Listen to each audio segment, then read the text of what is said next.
আসসালামু আলাইকুম।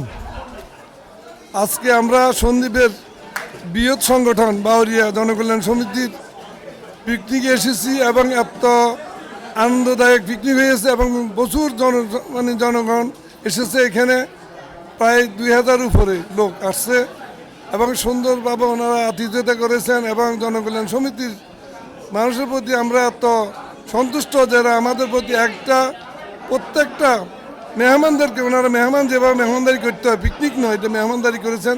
নিজেদের ঘরের মেহমান আসলে যেভাবে আতিথ্যতা করেন ওনারা সেভাবে করেছেন।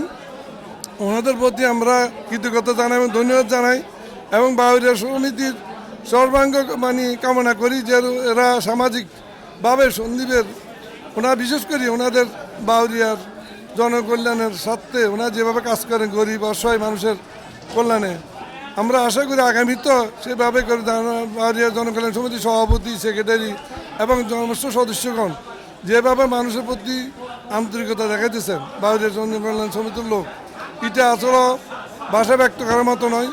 এটা আমার কাছে এত ভালো লেগেছে। আমাদের সন্দ্বীপ সোসাইটি যেমন একটা এইভাবে করেন এবং বাউরিয়া সমিতিও সেভাবে একটা ওনাদের আতিথেয়তা এবং ওনাদের কার্যক্রম আমার কাছে অত্যন্ত ভালো লেগেছে। আমি ওনাদের সর্বাঙ্গীন উন্নতি কামনা করি এবং সবার প্রতি আমার কৃতজ্ঞতা জানাই এবং সুন্দরভাবে আগামী তো ইনশাল্লাহ আমরা আশা করি এভাবে ওরা করবেন। আমাদেরও সবসময় আমরা আসি, আমাদের দাওয়াত দেয় আন্তরিকতার সহিত, আমরা আন্তরিকতার সহিত আসি, যেটা মন থেকে আসি। আমাদের যত ব্যস্ত থাকি না কেন তার প্রতি বাইরের সমিতির মানুষের আন্তরিকতার স্বার্থে আমরা চলে আসি।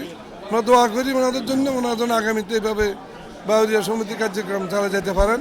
সভাপতির প্রতি বিশেষ অনুরোধ, উনি যেভাবে করতেছেন উনি এবং সেক্রেটারি আগামীতে ওনারা করবেন। এ বলে আমার বক্তব্য এখানে শেষ করছি। আসসালামু আলাইকুম রহমতুল্লাহ বারাকাতুহু।